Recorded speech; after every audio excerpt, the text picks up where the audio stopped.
Hello again. This time it's going to be on, you guessed it, space drives and other things that pretty much just allow you to move. Really, propulsion systems are some of the most basic of them, and thermal and a lot of different things is what humans use, obviously, to get around in space.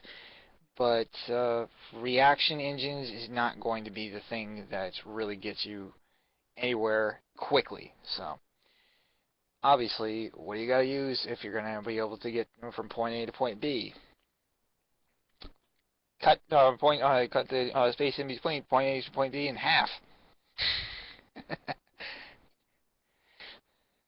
So basically, some of these drives that you get, you have your basic jump drive, which goes through wormholes and stuff like that. That creates a field around it to keep it from disintegrating and narrows it out and creates a small pattern to the point where you have one point right here that's small and one point right here where it's bigger.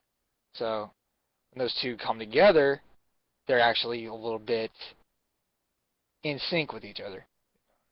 So what this drive does, it makes it like that, where the wormhole is like this.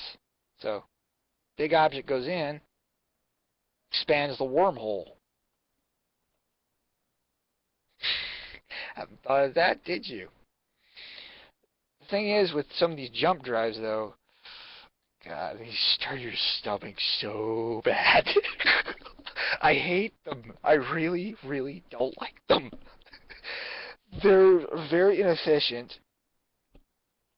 because when it comes to some of the reaction recovery systems for them, despite the promise of them actually being able to get you from point A to point B safely,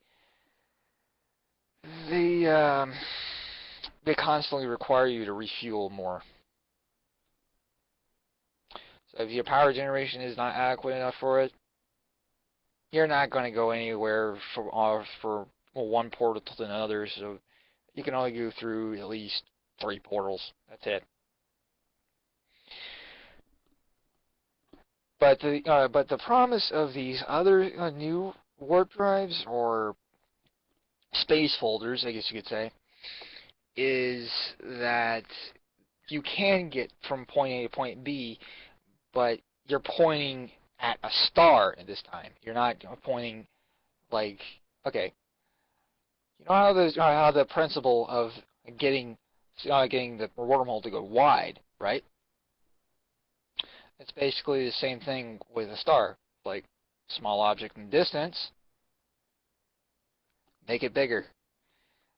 So in a way, you're actually using the light to pull you to that star. That's the idea. As smart as it sounds, it's actually kind of stupid because people have a tendency to miss. Light is not a very reliable mode of transportation to actually get you where you need to be. Unfortunately, I've done a few things with it before. It's like solar sail. It's sort of like the advanced version of a solar sail. So light beam comes in one end, light beam comes out the other end. Well, higher end light beam comes out the other end. But you have to have it pointed like, okay, you have one star that's of a certain light frequency, or versus like it's basically a zip line is all it really is. The simple principle of having two stars in one place, you're right in the center. You're trying to go from that star to that star to that star to that star. It becomes incredibly simple, but if you don't stop yourself before you get to that star, like right about there, gravity comes into effect and you crash. So obviously you have computers to keep you from doing that. You have a lot of tests and stuff like that just to keep these drives in full operation, they do not release them without testing them,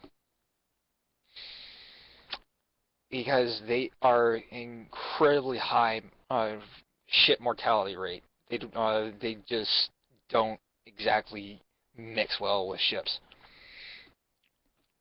The third kind, oh dear, nadar, slip space, or hyperspace, or something like that. Um, Really, all you're really doing is trying to find the nearest um, black hole or something like that, and um, trying to find a stream of dark matter that's spitting out. Like you say, you go to a galaxy or something like that. You're trying to actually get off at one point. Okay, these black holes specifically spit out a specific type of energy, and they collect that energy, and whoosh, you're off. You don't really have to wait for a serious amount of time, but you have to wait for the thing to charge, which is uh, it's inefficient on time, I guess you could say, but it's efficient on power. So you're basically being pushed instead of pulled with this. And I've seen a lot of small transport ships use this. It's not a it's I think you have to have a very degree basis of where the wormhole is at any given time, and again, that's where computers come in. So I'll get into that next video. And as far as the newest one, which is the fourth kind, these nadar drives, is what I've been told. Oh gosh, boy, the scientists are having trouble with it. But the premise of it is being able to use all three of these principles at the same time, in conjunction with each other, and basically sort of making a hybrid sort of space folder uh, push pull sort of thing, or push pull reaction sort of thing. But being able to use all the forces at once obviously is going to use a lot of power. So they have been able to do it. One problem: it's caused a lot of accidents with their tests at first, and then along down the line, it was the material that was a problem, because they couldn't get one varying material to function with the this drive, obviously, because if you're going past light speed, yeah, this thing is incredibly fast. So it's basically supersonic drive, or like supersonic jet engine of the ship world.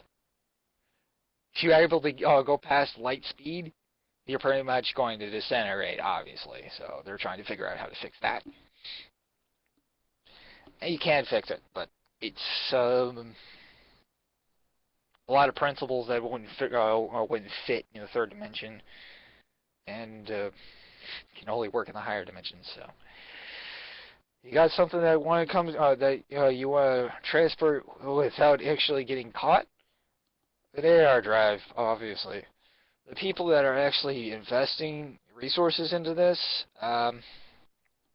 from what I know, they're just trying to get from point A to point B, because the timing that actually, like, a message comes over, like, from another planet and they need help, excuse me, and they need help. Basically, they need to be there almost instantaneously, obviously. So you have that point A to point B again, and then you're cutting it in half by actually using this drive. Well, you're not only cutting it in half, you're actually jumping to point B. So there is so point A and point B, they're not apart like this, they're like that. So that's the basic principle, or one of the other principles of the nadir drive, is that it's incredibly simple, but it's hard to get to work. Getting the program to work, now that's the first thing. The second thing is getting the materials. The third thing is making sure it works and that it's safe, which they're on right now. Fourth thing is production.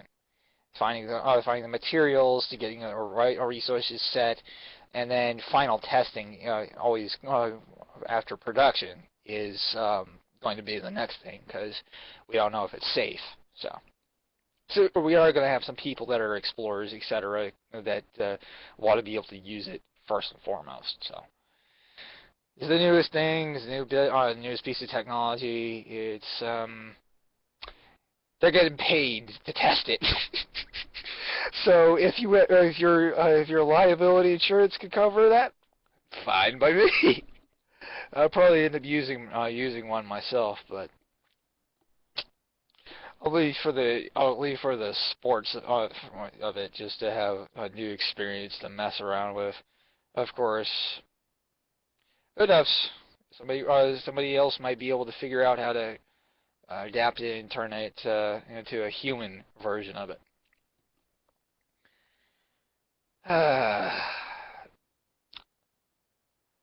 Well, that's it for this one. Peace.